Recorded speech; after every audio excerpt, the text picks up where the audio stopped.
101.7 FM.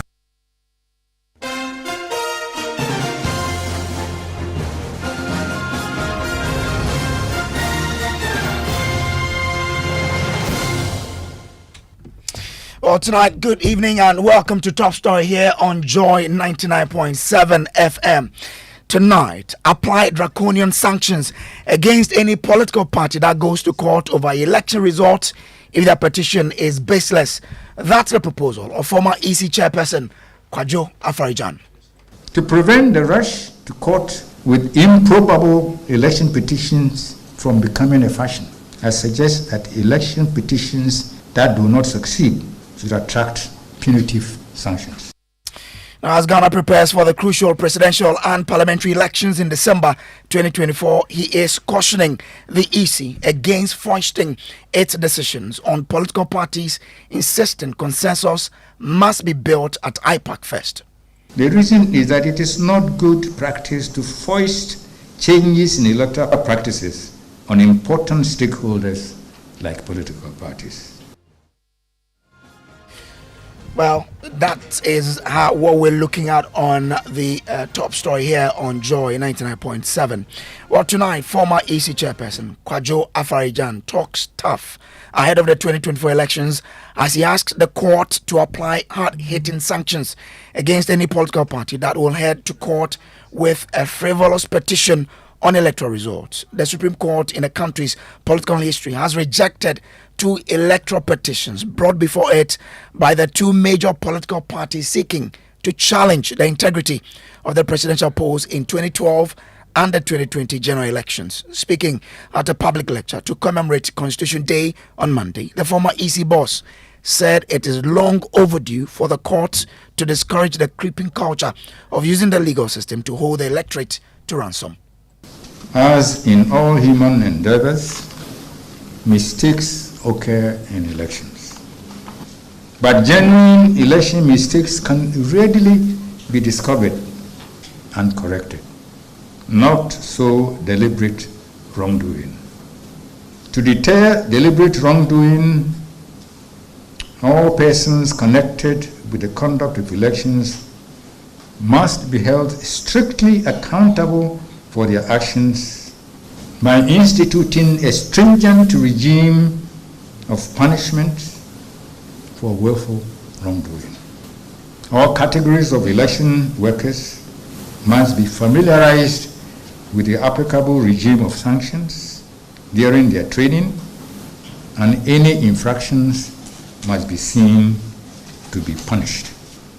It appears that some candidates rush to court with election petitions alleging manipulation of results primarily to placate their financiers and supporters so that they will be given another chance to be a candidate the next time.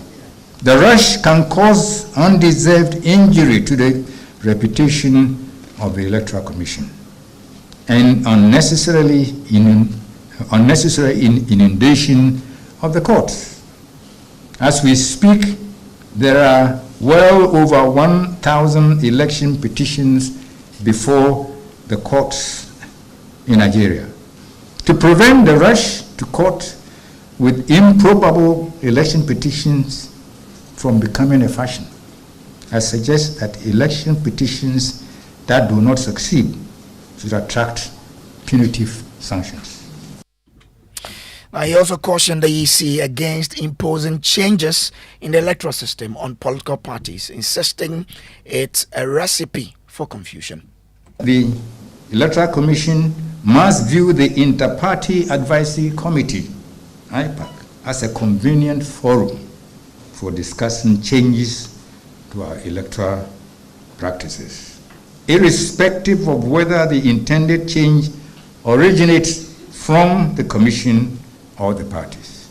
The reason is that it is not good practice to foist changes in electoral practices on important stakeholders like political parties.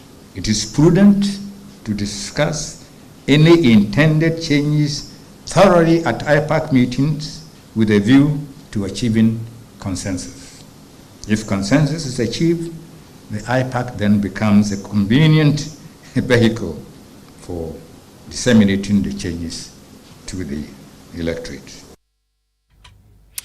Well, though what Mr. Afarajan proposes comes across as controversial, it seems to be gaining strong backing from two former attorney generals who are endorsing harsh sanctions against advocate of baseless electoral petitions.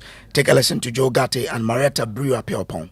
People who don't have any basis for bringing election petitions must be punished. Three of us agreed. We all said without exception that such people must be mulcted in what is called heavy and punitive costs. If you have no basis for bringing an electoral petition, don't bring it. I added that such a person is a threat to democracy. It's undermining democracy. I understand that they do it to keep their foot soldiers happy. I understand that they do it so that they continue getting finance. Such a person should be banned from taking part in elections for a period.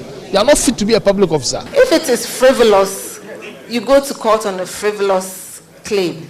I think that for every case, not just election-related disputes, there should be punitive costs. But, I mean, if it's not and there is merit in the case, why should you be mulcted in heavy costs or damages or whatever? All right.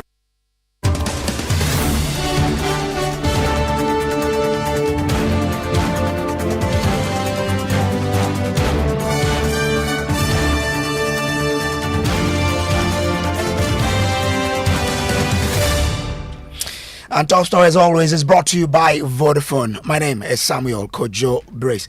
Let's go on the phone lines now and speak to Chairman of the Constitutional and Legal Affairs Committee of the MPP, Frank Davis. And good evening to you, sir. Thanks for joining us. Thank you very much, and good evening to your esteemed listeners. Great. Thank you. We also have on the line the Director of Legal of the NDC, Eduje Tamaklo. Good evening to you, sir, and thanks for joining us too. Good evening. Now, let me start with you, Lawyer Frank Davis, and both of you are lawyers. How can a party know that it doesn't have a case? If I want to go to court, how can I tell that, well, I don't have a case? Well, Lawyer Davis, I want to start from you. Okay, thank you very much. And let me put this whole thing in context. Yes, I can agree with what Commissioner Afarajan said, but don't let's mix oranges with apples, all right? If you take the two petitions so far presented in our courts, the 2013 presidential electoral petition and the 2020 presidential election petition. 2013, of course, everybody knows, was mounted by the NPP, and the 2020 petition was mounted by the NDC, especially in the presence of former President Mahama and His Excellency the President of the Republic, Nana. Now, let's put the two petitions in sharp contrast. When you look at the determination of the court in the 2013 election petition, you realize that the court was split in the middle. It was a 5-4 decision. Obviously, telling everyone in this world, whole wide world, that there was merit. There was enough merit in the petition which was brought before the Supreme Court. Otherwise, the judges will not arrive at a 5-4 decision. Okay? Now let's weigh that against what was mounted in 2020. The result was a unanimous verdict.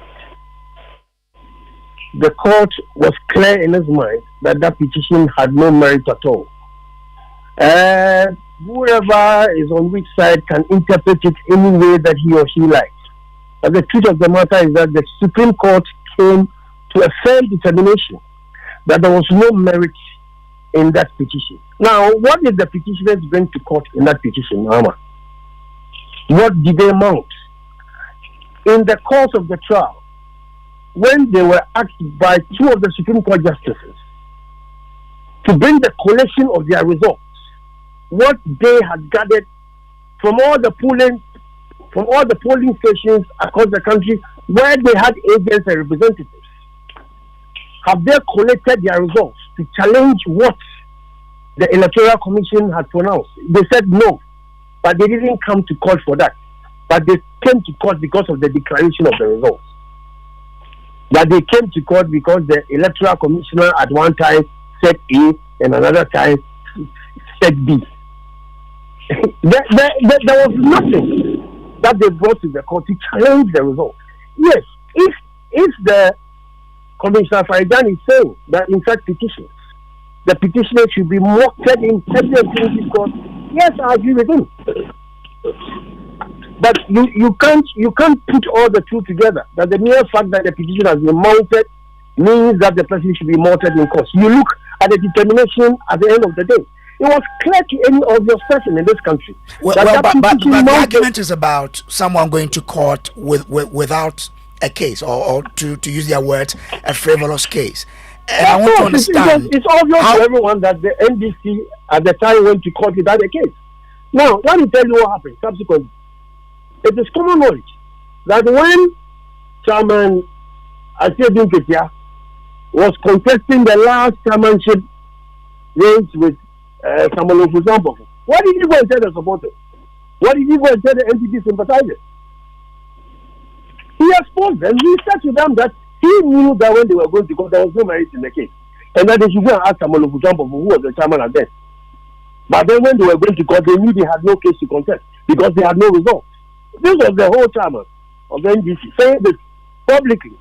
He thought he was saying it in camera, but it came out, and nobody has come out to deny. He has said himself has not come out to deny. So you realize that from the get-go, they knew they had no case, but they went to court just to waste the whole country's time and to keep their supporters waiting. You say they should be mounted in heavy opinion because I agree with you, because that petition was as baseless as it was unmeritorious. Well, let me bring in Eduji Tamaklo, who was part of that particular team. Eduji, so the argument is that you presented a case in court, a case that you knew from the get-go that you wouldn't win. You didn't have a strong case. Was that the case? Okay, so once again, I just want to say it's regrettable the understanding of how frivolous a case is on the basis that one ended 4-5 and the other ended 7-0. That particular understanding is regrettable because, with respect, you can have 7 judges, okay, thinking alike, but in a very regrettable manner. At least it has become a matter of public disdain and scorn. In fact, today, what is often used is the unanimous FC. Why do you think Ghanaians, from which justice emanates from, consider what happened in the 2020 election petition and now describes the court as a unanimous FC? That alone should tell that it did not sit well with the public. It can also be a contrived narrative to achieve the kind of conversation my Frank Davis is putting up. That simply because in the election petition brought by H.E. John Dramani Mahama, there was a unanimous decision, it means that it was frivolous. How can you even reason this way? And because the petition brought by Mr. Akufo-Addo in 2012 resulted in a 4-5 decision, it means that it was with merit. I mean, how do you even judge case on the basis of this? Right? Let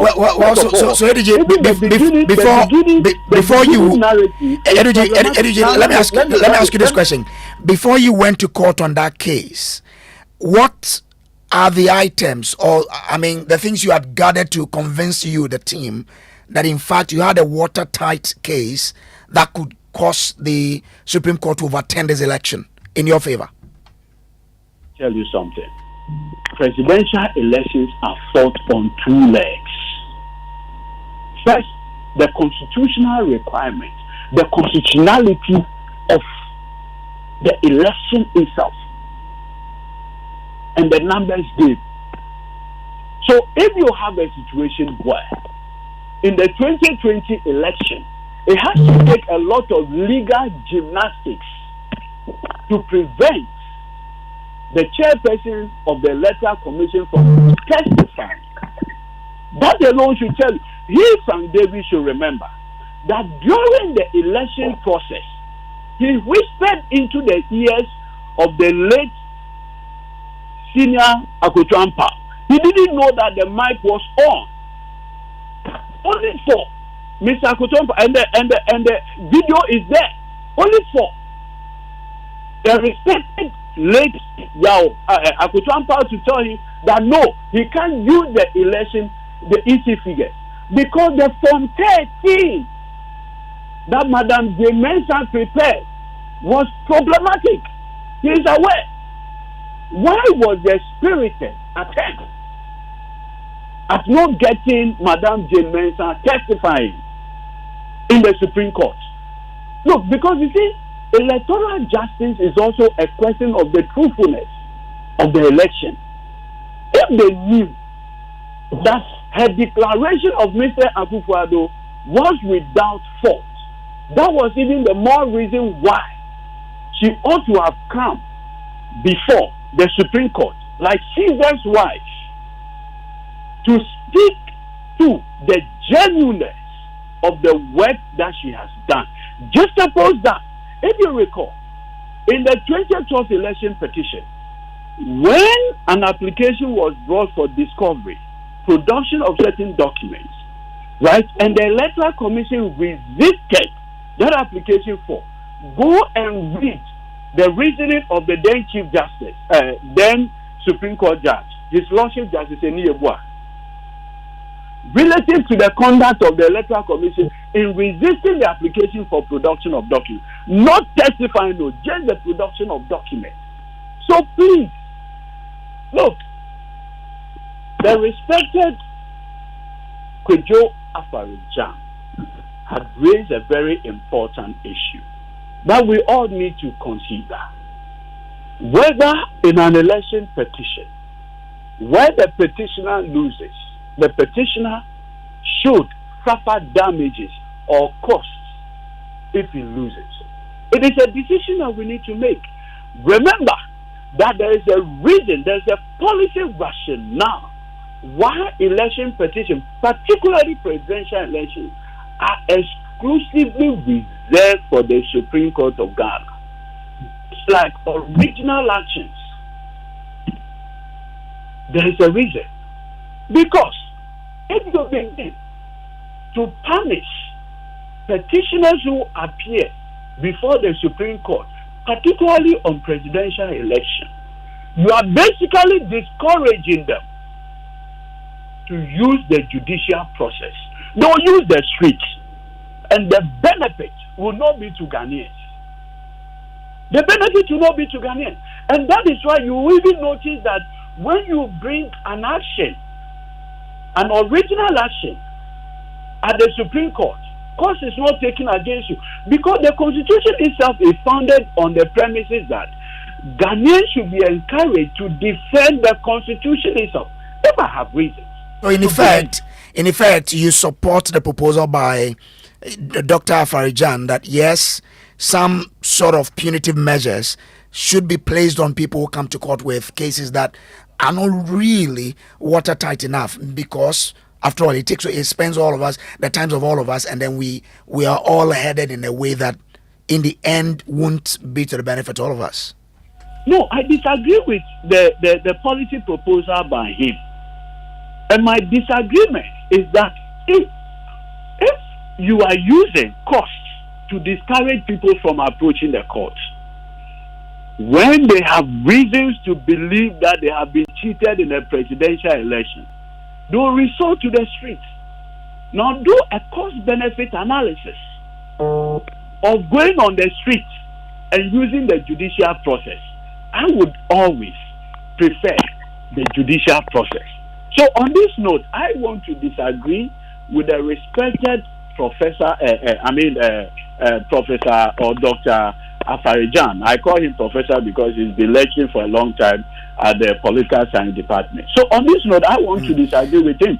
We should not joke or toy with electoral justice at all. Okay, let me bring in Laura Davis here. Laura, don't you think that if this measure is ever implemented, it will gag people from seeking redress for issues they deem demands the intervention of the courts? But let me, before I respond, let me tell my very good friend, my learned friend, that it does not pay to use inelegant and non-decorous language when we are addressing each other as friends. We should exhibit the greatest candor when we are dealing with such matters. Because if he descends into that withdrawal, I have better mastery than he has. So we are talking to Daniel. So the language should be civil. This business of trying to use rather untidy language as lawyers, it's not proper. Then when you see me somewhere else, you talk to me. What does you understand by regrettable? Listen to me. The fact that which people constitute Ghanaians, the fact that their stock, the NDC, refers to the judgment of the Supreme Court as a unanimous FC judgment. It means all Ghanaians hold sway. Is that his reasoning, which he doesn't find regrettable, but he finds not regrettable? That because him and his former president and people like him refer to the judgment of the Supreme Court as a unanimous FC judgment, it means that all Ghanaians refer to this as a. This is his level of reasoning, and he calls me regrettable. Now, you are a practicing lawyer. You are a practicing lawyer of the Supreme Court, ADG. Young as you are growing, but you are a practicing lawyer of the Supreme Court. You come to sit on radio and say that the judgment was contrived. This is what you want to practice and portray as a lawyer, and yet you go back to the same Supreme Court. So that in the 2013 election, when the NDC won, when the petition was dismissed, it was also contrived. Come on, you see, they should stop these things. We are defining people in this country now. When the petition that was mounted by Akufo-Addo, that's 5-4 decision. He wants to say, by his logic and common sense and reason, that judgment was also contrived. I'm sorry. You see, EDG, don't say things that will put you in trouble. You are saying that in that petition, I whispered something to Akotampa, and I didn't know that my mic was on. Akotampa is dead. Let him rest in peace. I will not comment any further, but be careful. You are my friend. Be very careful. When you say things publicly to the hearing of every Ghanaian, and you sully my name in such a manner, FG, I'm just saying this to you on radio, that I take you, I consider you as my younger brother and a friend. This from this, and never say it anywhere again. Now, let me tell you something. Yeah. Let me excuse me. Let me ask you, when you were talking, I was quiet. Now, if three former attorney generals, I wouldn't say their reasoning is imperious, but if three former attorney generals, including the attorney general of his own government, at a forum, have agreed that the proposal being put forward by Afarijan is something we should be considered. He can disagree with it. I agree with he calls him the professor. I agree with the commissioner, Afarijan, because you weigh every case according to the materials which are brought before you. Now, if a matter goes to the Supreme Court, yes, it is to test the spirit of the Constitution. But there are cases which go to the Supreme Court. We are all practicing lawyers. We are all practicing the Supreme Court. The Supreme Court finds it very difficult to award costs in cases which are brought there because it is to test the Constitution. But you can realize, even from their demeanor, that they are paying not to award costs in certain constitutional matters because it ends up at the end of the day that the whole cost time has been wasted. Now, how more reasoning can be in the fact that a case which is taken to court, 9 justices of the Supreme Court, 5 have agreed, 4 have disagreed. That is 5-4. 7 justices of the Supreme Court, 7 have all agreed that it is no. You call that contrived. I leave him to his own peace of mind and his judgment. But I agree with the learned commissioner that cases There are so many electoral petitions, not the presidential, the parliamentary ones. You realize that most often than not, the petitioners know that their cases have no merit, but because they want to keep their grassroots supporters standing and portraying to them that they won the election, but they were cheated by the electoral commission, they end up going, because at the end of the day, the matter is dismissed. But since you're a lawyer, you believe in the rule of law. Won't you be gagging people from going to court if you bring such a measure that if you don't win the case, some sort of punitive measure must be instituted against you? Listen to me. I am a legal practitioner and I believe in the rule of the law. But when a client comes to me and gives me a brief, I, the lawyer, should be able to tell the client that this brief is a bad one. That is what differentiates us, some of us lawyers from the others.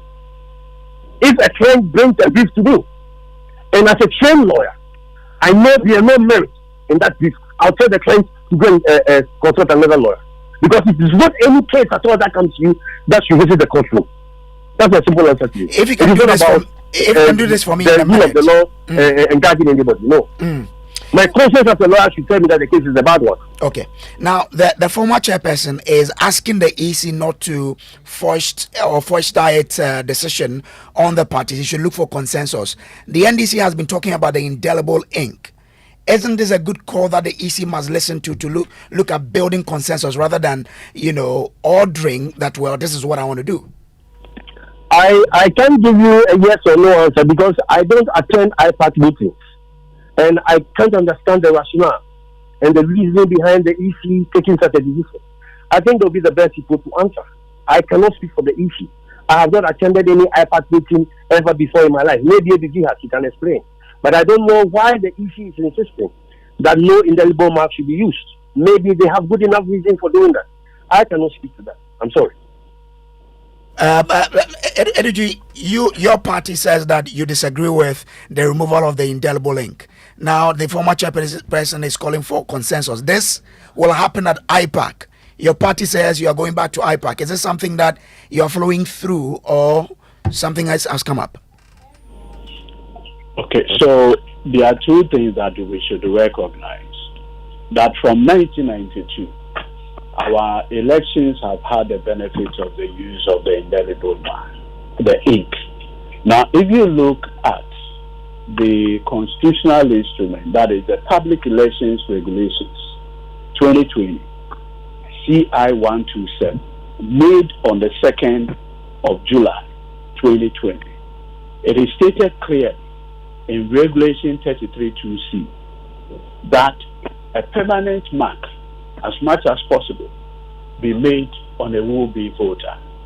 The reasoning is this: whereas it is expected that a biometric voter registration system should have an internal mechanism of detecting multiple voting, we do know that because of the limitations of Article 42 of the 1992 Constitution, which places only 3 requirements or limitations on a will-be voter, that is, a Ghanaian, 18 years of age, sound mind.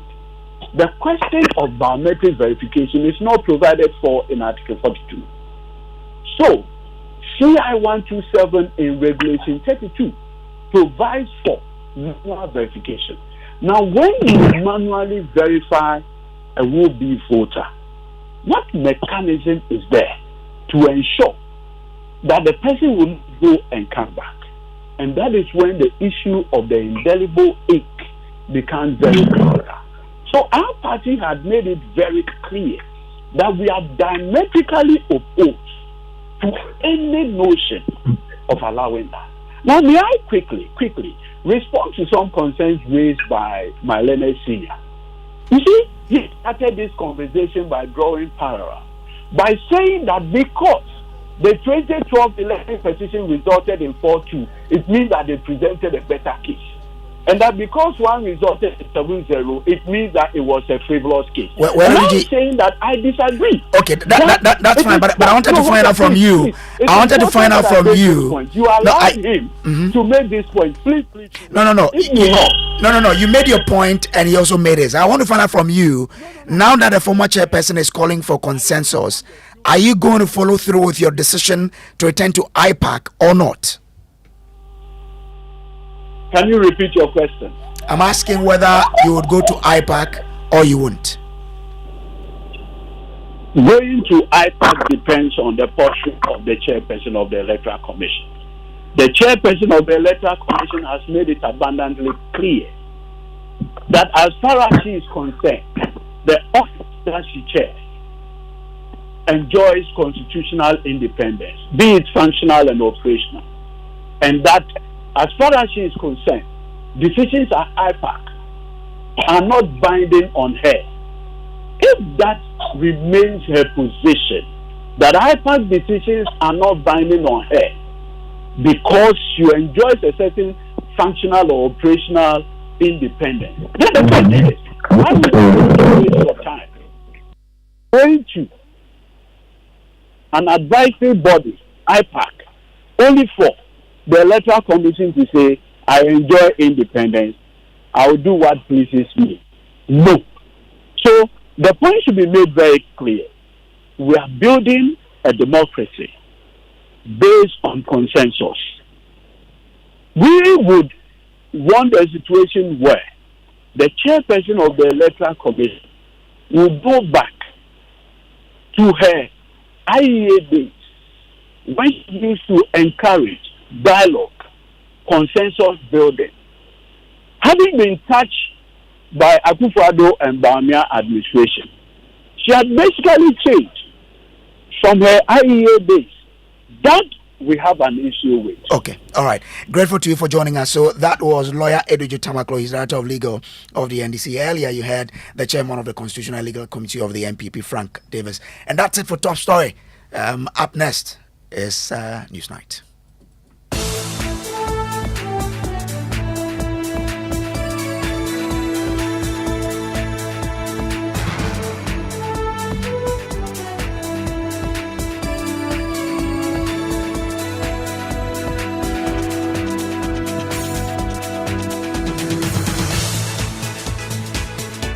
Live on Joy 99.7 FM, also on Love 99.5 FM, affiliates across Ghana's 16 regions, and also on X Spaces on Facebook. This is Newsnight.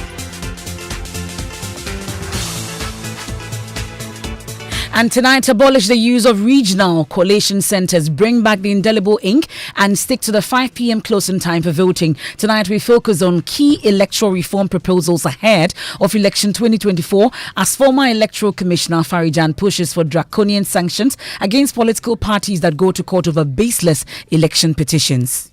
I consider the setting up of regional collation centers in our presidential election to be a retrogressive step. And not to use indelible ink during the election. And these two decisions is already causing a ruckus and a stir all over. Also tonight, governing New Patriotic Party closes application for appeals tonight amidst directive to disqualified aspirants not to publicly comment on the issues as the appeals committee subjects petitions to scrutiny. So there's opportunity for people to access this platform. And today is the last day.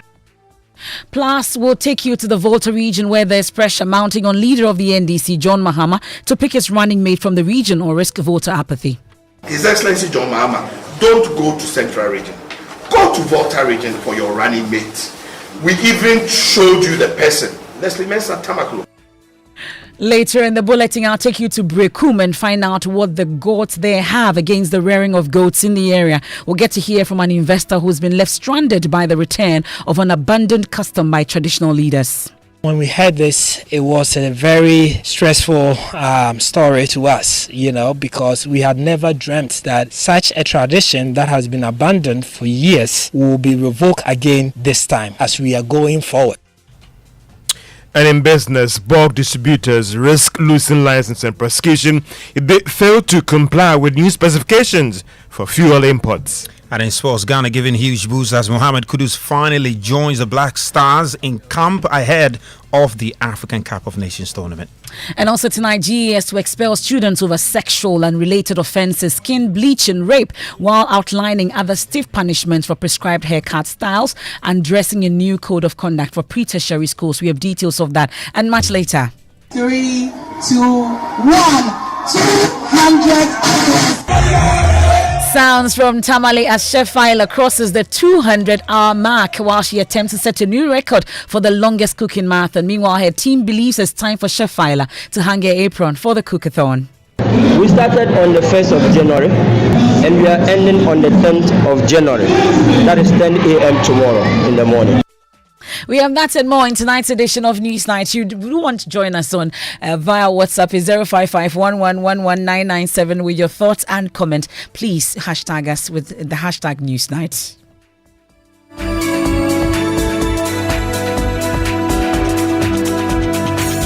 I am Emefa Apawu. We have details of Newsnight after the break. Ready? Let's go.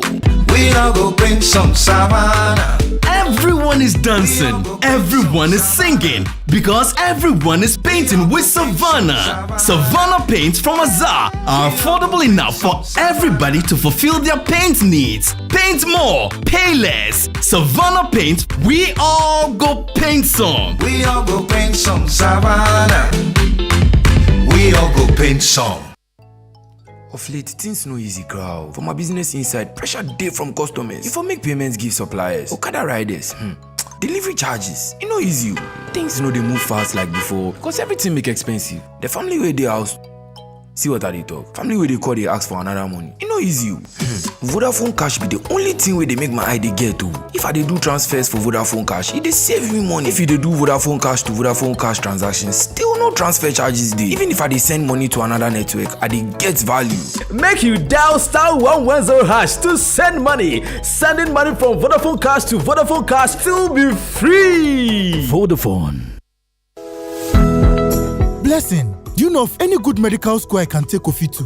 Oh, Fifi, is that why you're looking all moody? Then I have some good news for you. The College of Medicine and Allied Sciences, COMAS, Accra, Ghana, is a degree-awarding institution, and they offer Bachelor of Medicine and Bachelor of Surgery using the Graduate Entry Medical Programs, Bachelor of Diagnostic Imaging, and BSc Health Information Management. All these programs are accredited by GTEC. Their bilingual curriculum prepares you to consult in French. But I'm worried about admissions. Admissions are ongoing. Contact us on Facebook or on Instagram at info.comas or call us on 0208-456-556 or send them an email info@comas.edu.gh. COMAS, the citadel of a holistic professional medical education.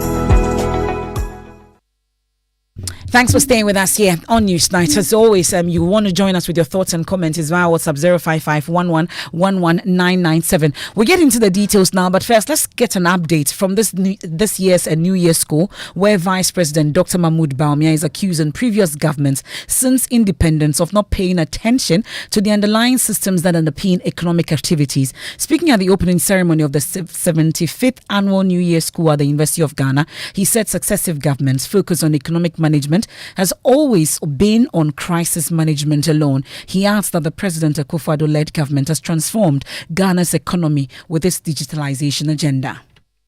Not continue to do the same thing and expect different results. So we decided not to do the same thing. We decided to do something new. And this is why digitalization has been a major area of focus of our government. Our strategy since 2017 has been to build a new system through digitalization. It is worthy to mention that our investments in digitalizing the economy are yielding amazing results, building efficient digital platforms for government, businesses, and deepening financial inclusion.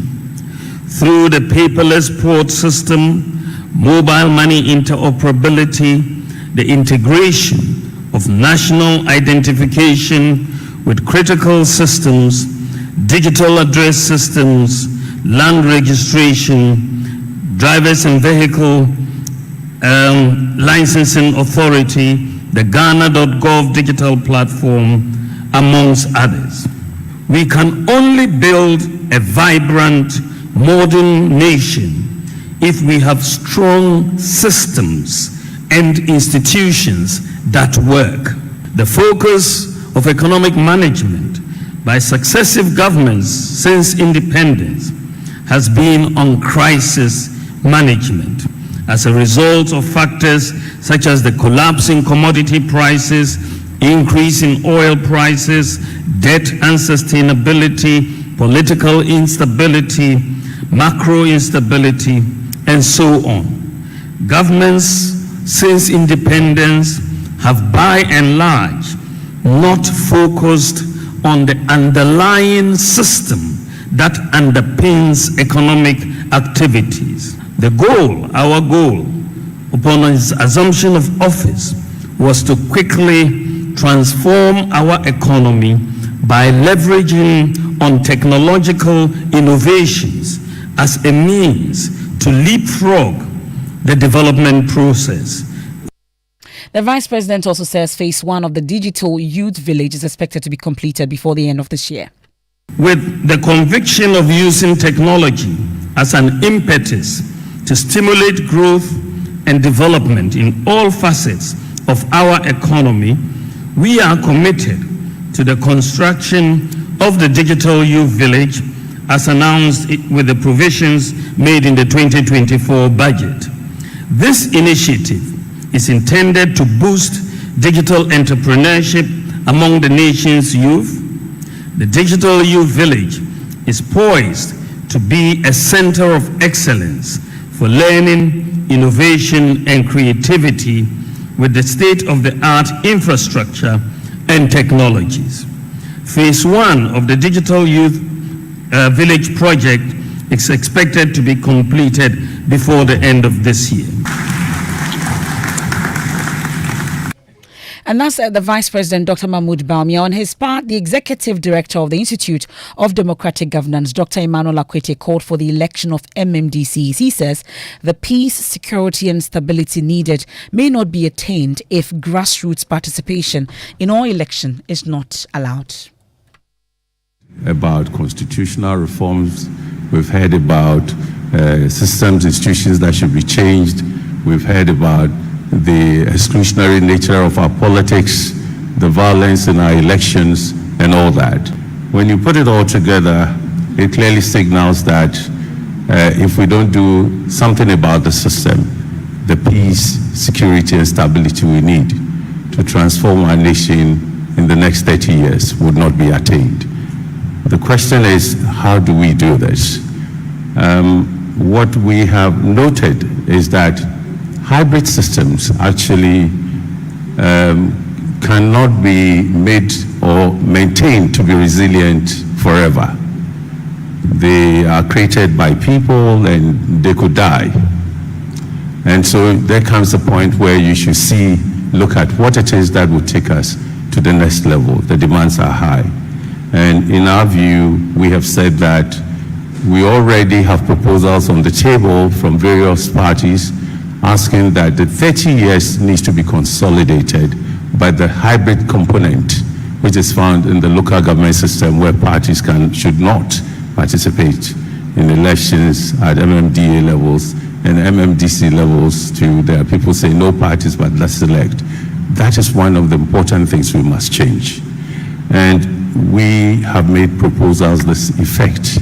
The reason being that if we do not reform the hybrid system, we cannot go forward. We've stagnated. The institutions are not working. People are complaining. And I'm glad the Vice President would agree to all this, which is the reason why he also wanted to be, he's now the candidate of the MPP. And I believe he's going to transform this. So I thought his being here, we must look at how we can transform the hybrid system. That's the executive director of IDEC there, Dr. Emmanuel Akwete, speaking at this year's New Year's School. It's time to get into the election headquarters, brought to you by Petrosol, your clean fuel in full quantity.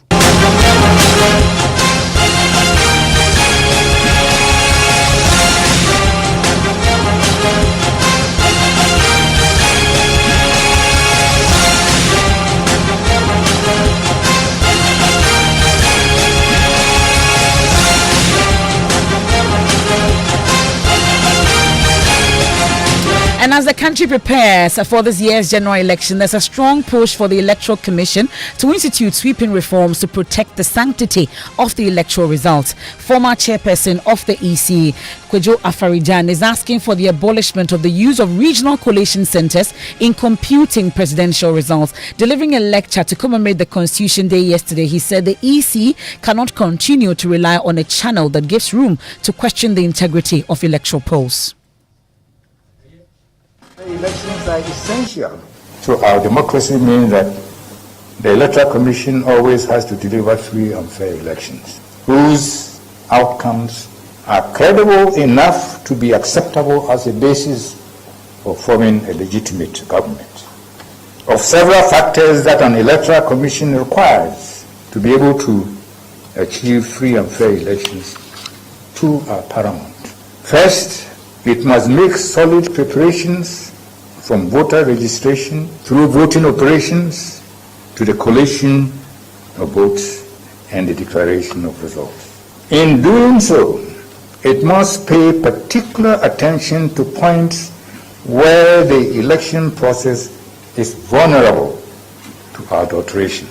I'm sure that the Electoral Commission is aware that most of the election controversies in recent times have centered on the counting and collation of votes. For this reason, I consider the setting up of regional collation centers in our presidential election to be a retrogressive step because it increases the number of points at which results can be manipulated. I understand that we borrowed the practice from Nigeria, surprisingly at a time when Nigeria was seeking ways to send results straight from the polling stations to one location. It is to be noted that Parliament approved the practice. Now, at the same lecture, former Attorney General and Minister of Justice Marietta Brew raised questions about the decision by the EC to shift the closing time of polls from 5 p.m. to 3 p.m., which remains a proposal. The decision by the Electoral Commission to close the poll at 3 p.m. instead of the usual 5 p.m. and not to use indelible ink during the election. And these two decisions is already causing a ruckus and a stir all over. Changes to the electoral process are bound to happen, but these should prioritize inclusivity, protecting the right to vote, accessibility to the voting process, transparency, and fairness in counting the votes and the declarations.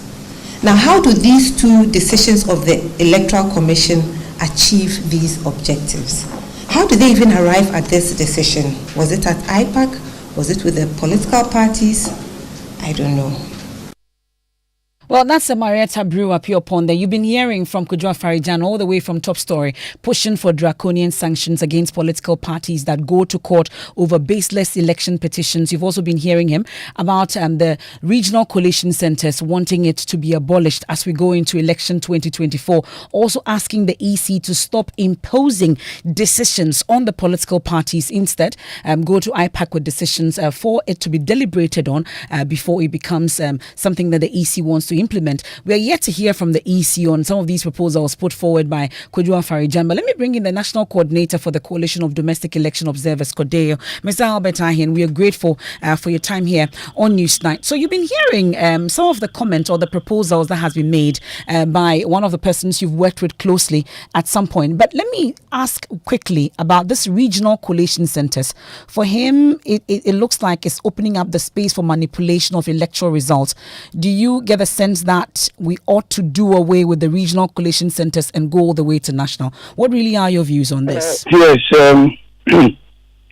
I also heard it. And I think I will side with my former boss, Dr. Kojo on this issue. You remember, for those of you who have been following the Ghanaian election, you will notice that we normally collate all the results of the constituencies at the national level. Because Ghana is a unitary state. I have a feeling that this new concept might have been borrowed from Nigeria. Which he mentions. Yes. Nigeria is a federal state, and we are a unitary state. In their case, they would want to have, or whoever should win that election should have a certain number of states that they should win. You see, so, yes, they bring the results to Accra, but the new dispensation is that it should be calculated. All the consensus calculation should be done at the regional level. And I think Dr. Verjan is right, because this wasn't even discussed with the parties. I'm sure they didn't have an input into it. More so, I believe they don't believe that it is a sound process. Maybe something untoward can happen or whatever it is. So I will side with Dr. Verjan and think that we should go back to those days when the election results came to the operations room. The parties were there, they saw it. They will go and look at it, compare it with whatever they have. And then there was, at a point in time, a desk where the consensus results are put together for the whole country. You see, and here again, the parties have two representatives all seated there when these regional results are put into the computer for the results to come out. So I believe we can go back to what we were formerly used to, instead of copying wrongly what is obtained in Nigeria. But from your monitoring of the process, at least for the elections that we've used, the regional collation centers, is it the case that it's raised any concerns from where you sit, at least from your observations? I think that we don't have any problem.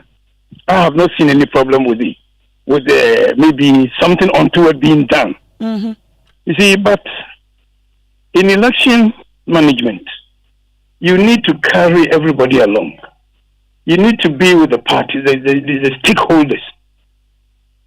While these collation of the concerns are being done in the regions, I'm sure you wouldn't have a lot of the parties being present to be looking at it.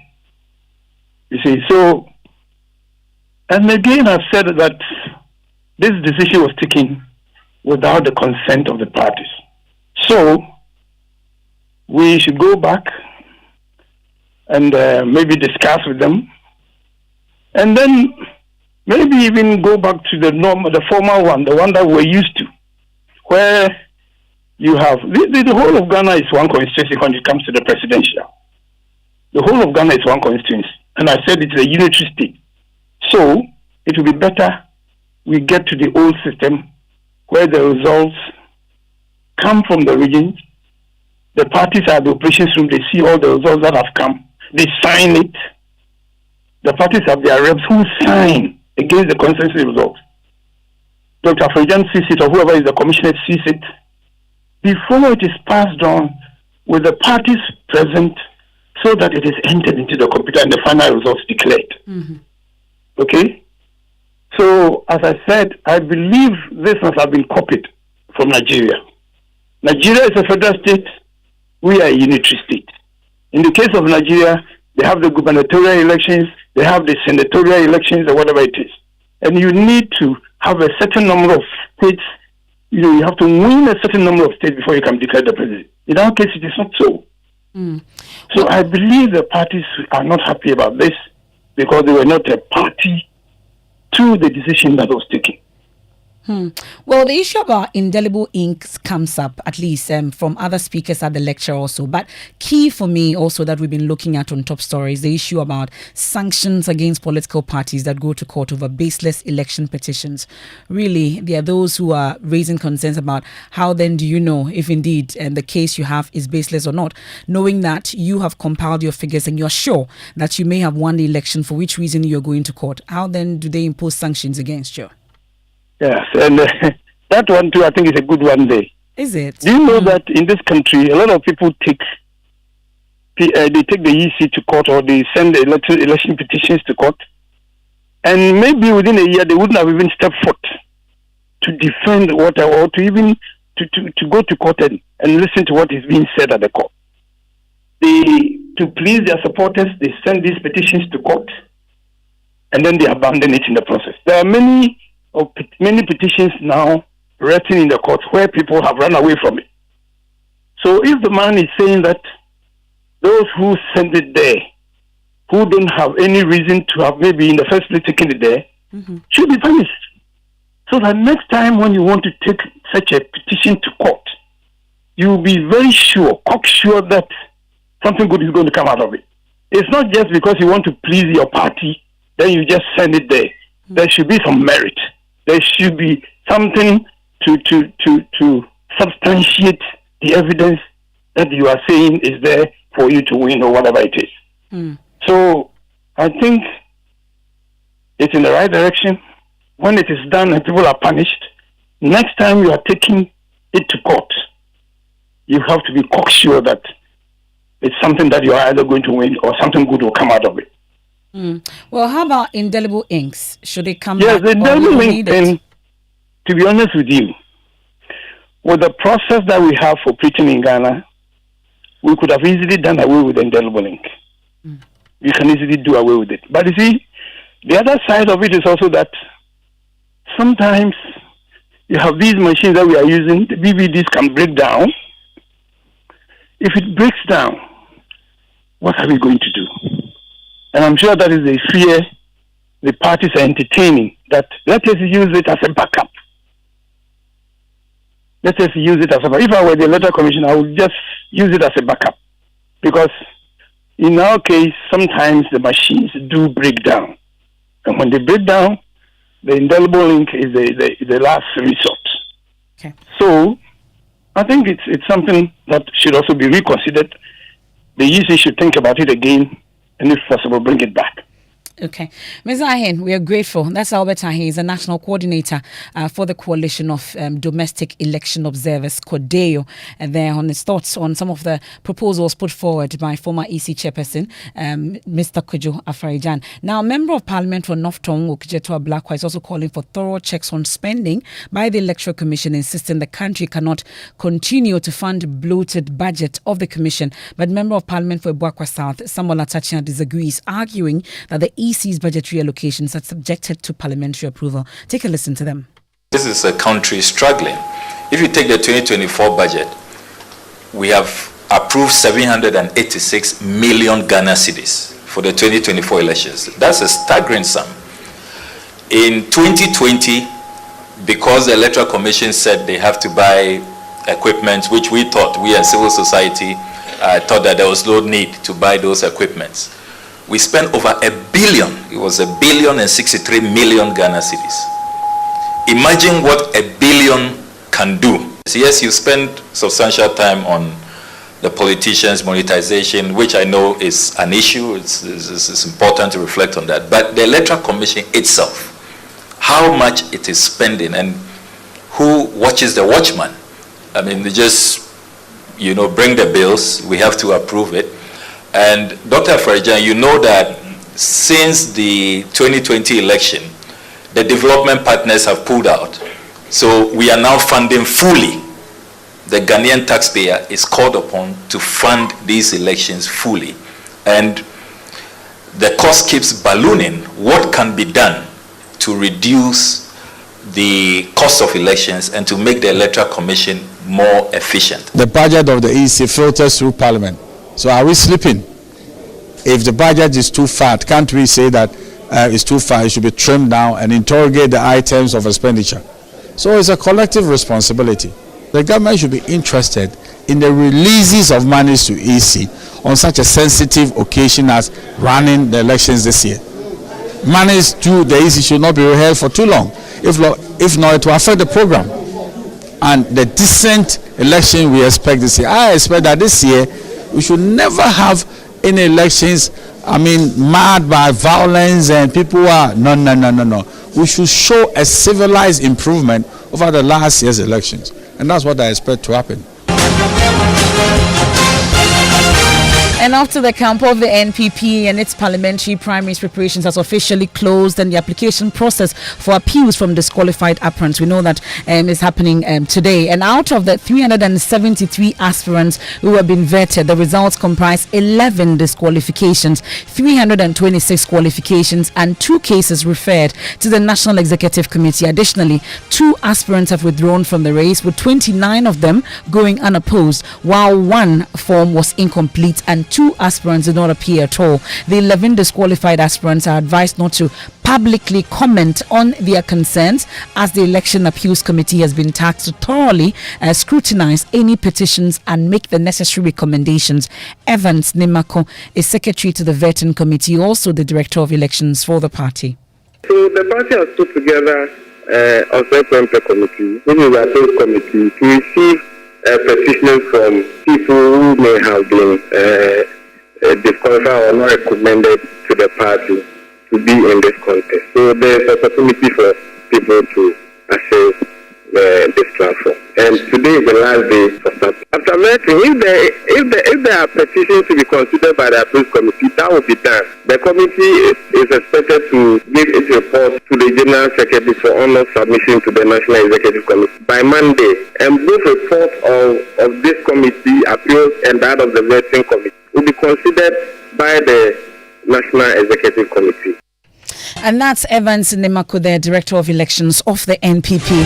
I'll take you to the Volta region now, and you've heard former President John Dramani Mahama mention that things or meetings and the leading to the election or the selection of a running mate ought to be done by February. And ahead of that, we know also that he'll be heading to the Volta region as part of the Building the Ghana We Want tour.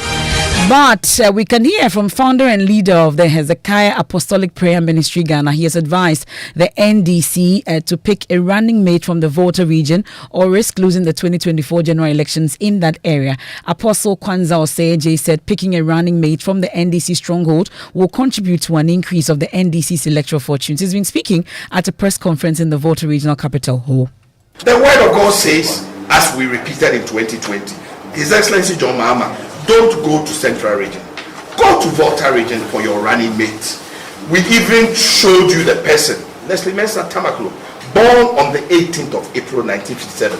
I have told them, if you don't like Leslie Mensah Tamaklo, go and look for somebody from Volta Region, from Anglo, born 18th of April 1957, and take him along. But me, I haven't seen anybody else apart from this man. And my God has told me he has given the victory to this man.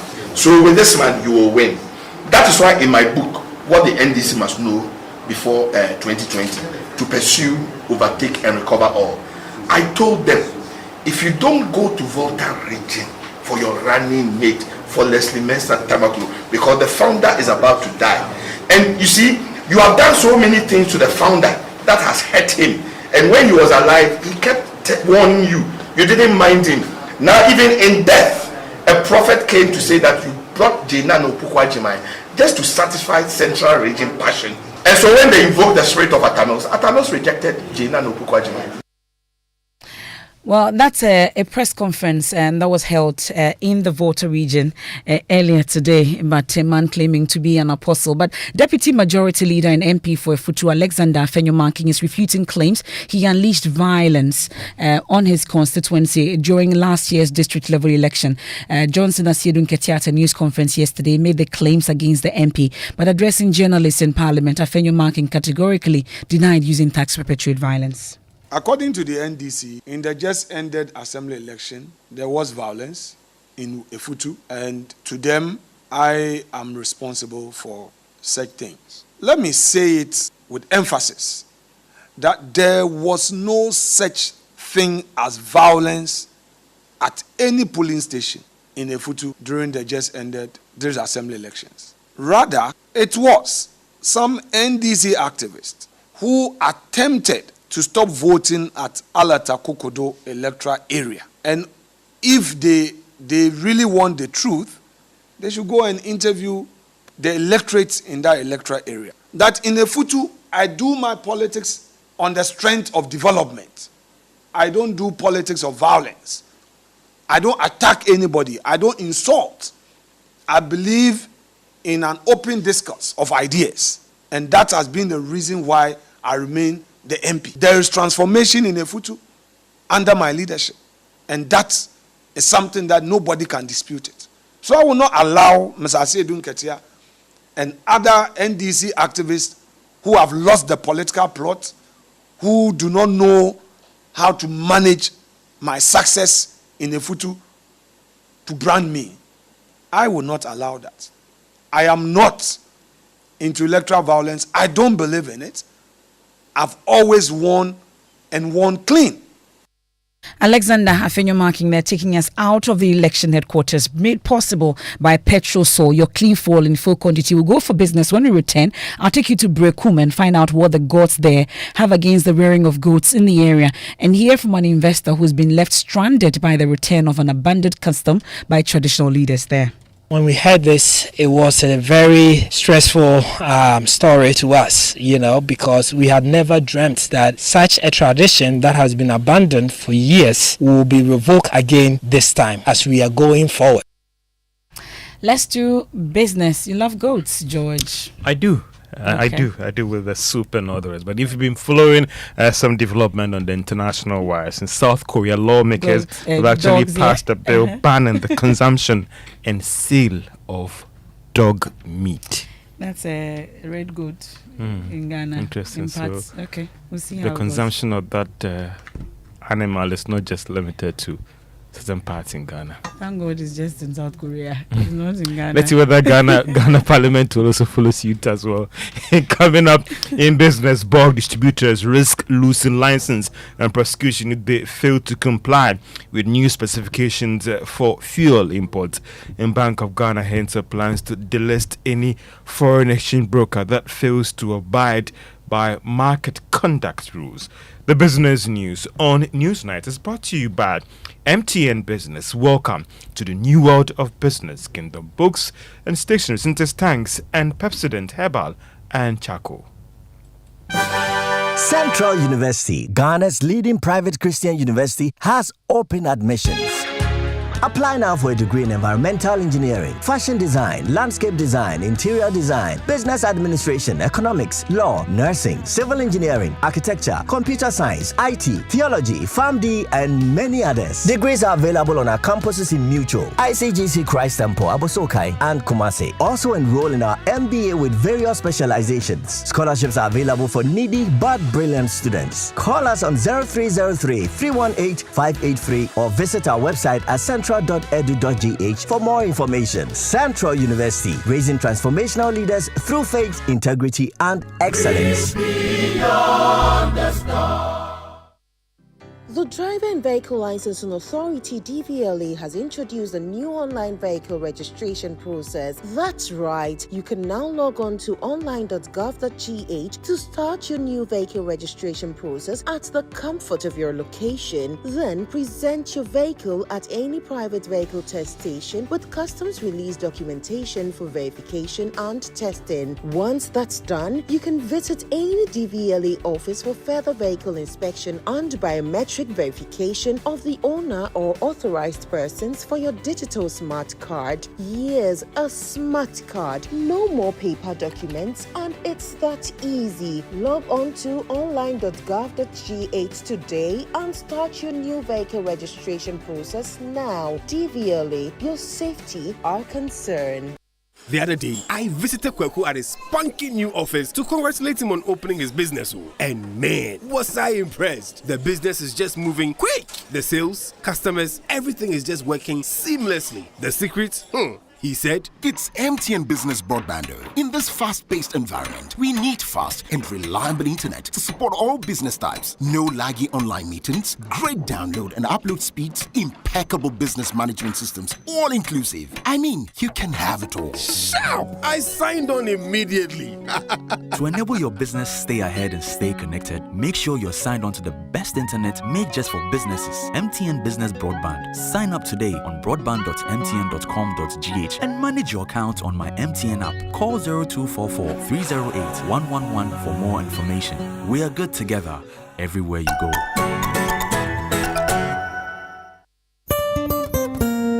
No matter your water needs, Syntex has it all. Syntex tank was first to introduce double layer tank, and now you can have as many layers as you want. Syntex tank was first to introduce white inner layer tanks in Ghana, and now introduces the customer specs order, which will let you order any color and size you want. Syntex tanks gives you the biggest warranty of 7 years, which no other tank gives you. So whatever your water consumption, size of project, or demand, choose Syntex tank. Syntex tank, stress-free. Syntex tank, reliable. Syntex tank, maximum guarantee. Call 0244 335 168, Kumasi 0505 555 666, or visit syntexgh.com. Syntex tank, a strong, a tough.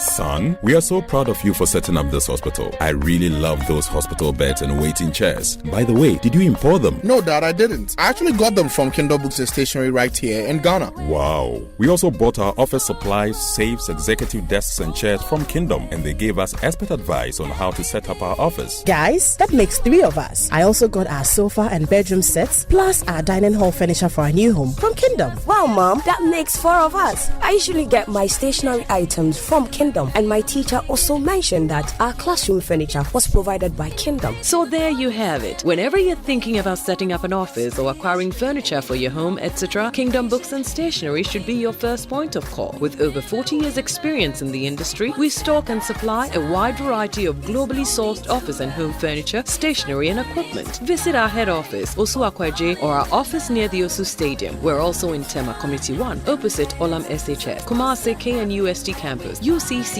Cape Coast, and now at the Marina Mall, Airport City. Or call us 0302 764101, 764209, or 762792. Visit our website www.kingdomgh.com.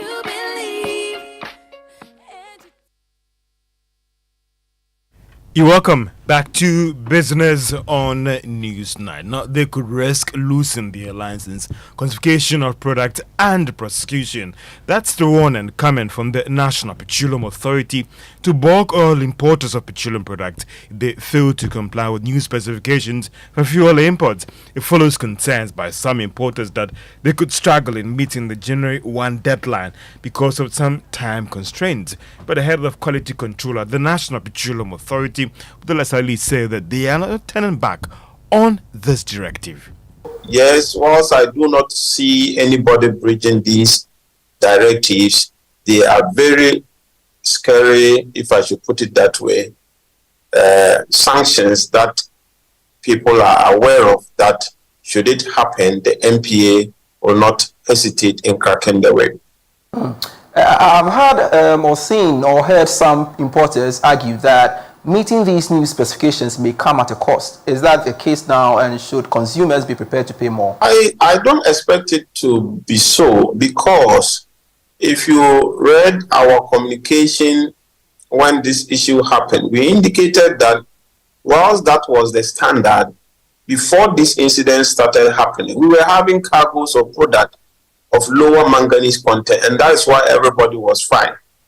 So on that logic, it does not make sense to me that now that we are strict to say that what was happening or what you were bringing before, continue to bring that one. I don't see how that should warrant price. Head of Quality Control at the National Petroleum Authority, Obedela Said, speaking to my colleague Pius Kojo Baka. The Bank of Ghana has indicated that it would move to sanction and delist any foreign exchange broker that fails to abide by market conduct rules. There is more in the following report. The Bank of Ghana also reminded these brokers that they shall not deal directly with a corporate entity when it comes to trading. They are also required to buy or sell foreign exchange for its own account, nor hold, borrow, or lend foreign exchange to an authorized market participant. This warning was captured in a notice from the Bank of Ghana giving details of names of foreign exchange brokers that are allowed to trade and undertake transactions in 2024. The central bank puts the number of companies that can trade in foreign exchange at 15. This move from the Bank of Ghana is coming on the back of some actions that the regulator has taken in recent times to ensure strict compliance with the foreign exchange rules by all the players in the industry. It recently managed to prosecute 4 illegal foreign exchange market operators with the help of the various security and government agencies. Joy Business understands that the Bank of Ghana will in the coming days be taking some tough measures to ensure that there is full compliance when it comes to its forex market rules. Sources say this is part of measures that it believes will go a long way to help stabilize the Ghana cedi in the coming months. This is because some analysts have argued that one of the contributing factors to the pressures on the local currency is the lack of compliance by market players. And that is a business desk report. Now, the Ghana Revenue Authority is insisting that it has the required legal backing to go after accounts of Ghanaians abroad and residents in the country. It's coming out of fresh data suggested that about $2.8 billion of accounts of Ghanaians abroad could be up for tax payment, as well as those that are resident in the country and have an account outside. However, there have been concerns about whether the authority may be going outside its mandate. But Reverend Dr. Mishida Osoma, who is the Commissioner General, the Ghana Revenue Authority, disagrees. So we have the OECD agreement, and the OECD also have what they call the automatic exchange of information, and then the exchange of information on request. So there are 2 scenarios. And countries globally signed to this agreement. And Ghana has signed on to it. Yes. So far, there are about 150 countries that have signed onto it, which includes Ghana. And when you sign onto it, it doesn't also mean that you get automatic information automatically. You do what we call exchange of information on request. What it means is that Ghana can go to, say, Djibouti or something and say, can you give information on this? That's on request. Now, the automatic one, all the countries that are part of it and those who have satisfied the condition. Reverend Dr. Mishada Osoma is the Commissioner General of the Ghana Revenue Authority. Partner at accounting firm KPMG, Rindolph Anno, is advising workers to compulsory plan their retirement to avoid being overtaken by unforeseen events post-retirement. He urged the general public to try and set aside a percentage of their income to help ensure their future. Now, he spoke to Joy Business as part of our financial advisory series on Marketplace today on Joy News. You need to make some allocation for your long-term retirement and some savings that you can fall on to also, navigate or to address certain things that may come your way. Maybe you want to better yourselves and the likes of that. And have something for, say, maybe an emergency. Your fixed cost is one key bucket. Something for retirement is another key bucket. And another thing could be your savings and other emergencies spent. Rendovano is partner at accounting firm KPMG. And that's all for Business on Newsnight. Back to you, Emefa. Thank you very much, George. Have a good evening. And let's do some of your messages that you've sent in. If digitization is something to go by, as being purported by the Vice President, why the need for the SML deal? Ghana has grown past this. No action, talk only. And he says it's a NATO governance. That's Felix in Ho. And the VEEP says crisis economic management has featured in previous government's approach. How different has he managed the economy since 7/1/17? And his digitization stopped the the massive financial losses like 60 billion in BOG under his watch. Kofi Protocol sends that one in. Courage from Kumasi says the Electoral Commission is overusing their power. I'm 100% in support for the former EC chair. The Electoral Commission is only seen working in favor of the government. They should think of the lives of the ordinary Ghanaian, you say. And Nane Kuyamwa Boating in Ablekuma Central says the NDC and John Mahama are fond of presenting frivolous election petitions to court just to create the impression that they have a good case, only to waste our time and emotions. The court should award hefty costs to deter them from presenting such cases to court, he says. Abochi Philip from Keta says it seems EC doesn't know what is scale of preference. We can still use the old machines from the 2024 election. The NPP complains there is no money in the country, yet the EC is demanding money for what? And this one from Ni in Accra says, wow, Dr. Emmanuel Akwete is in this country. Well, he's been overly quiet. What happened to his winner takes all theory? That's Ni's message sent in from Accra. Some of your messages that you've sent in via WhatsApp, many thanks for your messages. Let's do sports. Musbao, we are ready to take the AFCON title. Yeah, we seem ready. We seem ready. Not sure after yesterday's performance, it's a good signal that we are ready. But we just wait to see how the team fares come Sunday when they play their first game against Cape Verde. But the good news, however, is Mohamed Kudus, he has joined the Black Stars team in camp in Kumasi. He's been out for some while now, and we understand it was because of an injury he has picked up. It's not clear whether he's now fully fit to start in Ghana's first game on Sunday, but what we can report is that he is in the Black Stars camp. My colleague Stephen Zando has been keeping tabs on the Black Stars, and he has some interesting update for us, which involves the president of Ghana. Ghana's superstar Kudus Mohammed has finally linked up with his Black Stars teammates after touching down in Kumasi on Tuesday morning ahead of the 2023 AFCON in Ivory Coast.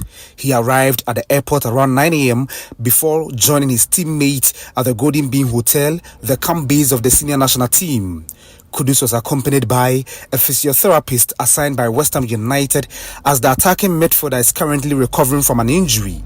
Kudus' arrival came at a good time because the Black Stars of Ghana will have dinner with President of the Republic of Ghana, His Excellency Nana Addo Dankwa Akufo-Addo, this evening before departure tomorrow. The players concluded their final training session at the Baba Yara Sports Stadium led by head coach Chris Houghton this evening and will meet President Akufo-Addo tonight before leaving the shores of Ghana on Wednesday. The arrival of Kudus in Black Stars camp will be a huge boost for Ghana as the nation prepares to compete for the Africa Cup of Nations trophy in Cote d'Ivoire. Stephen Zando for Joy Sports. Yeah, so that's Stephen Zando there. So Emefa, the president of the land, will be meeting the Black Stars tonight. They have a dinner with him tonight. Wow. Tonight in Kumasi before they jet off to Ivory Coast tomorrow. So not sure the president is telling them. Sure, right now. Good promises. Yeah, maybe, maybe. But the head coach Chris Houghton has been speaking about what we should expect. He says he understands the fact that the expectations are high, and what he can report is that the Black Star players are also very poised to do well at the AFCON. We know expectations are high. I want to be head coach of a team that makes the country proud in this tournament.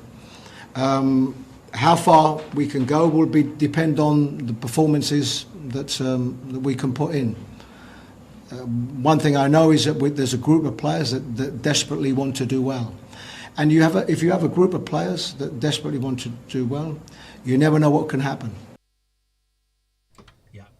What can happen? Well, we're just hoping the Black Stars will do well. The last AFCON, they failed to qualify from the group stages. So at the very least, get to the round of 16 and we can start believing. Finals, what is the meaning of? No, they need to move from the group stages. We're going all the way to the finals. Yeah, we're taking the cup. Okay. No yawa. $7 million day top. So that one too is good money. So we can see what we can do with it. But that's it for sports. Pepsodent Herbal and Chaco supporting us there.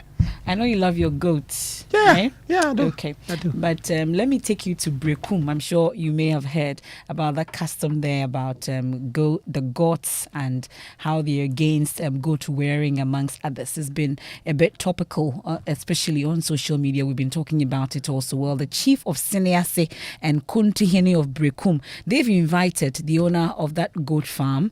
And that's the CEO of Sementia Learning and Development Farm, Frederick Bene, over the evacuation notice due to an age-old custom to a meeting that will provide a possible solution to that particular problem. Well, Joy News Investigations points one ultimatum which elapsed last year, ordering residents to remove all goats from the town. Well, my colleague, Love FM's Erastus Asaridonko, has been following this development in Brekum. Here's his report. Brekum, an old town in the Bono region, set up as a security post by the Ashantis.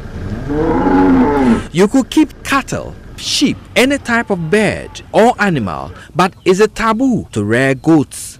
No matter how strange it sounds, traditional authorities and some indigents like Antebedu, who came to the town in the 60s, believe the river deity Asiokra casts this misfortune on whoever rears goats in the town. Do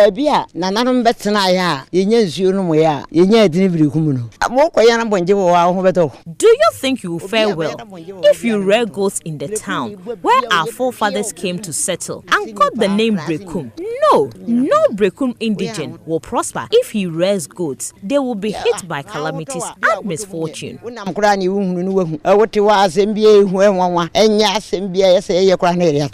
Others have been told fatal accidents occur in the town due to the presence of goats. There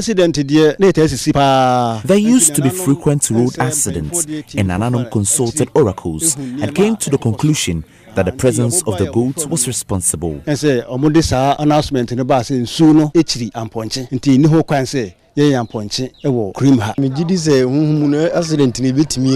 for us, we don't know anything about the spiritual realm, so whatever they tell us, we follow.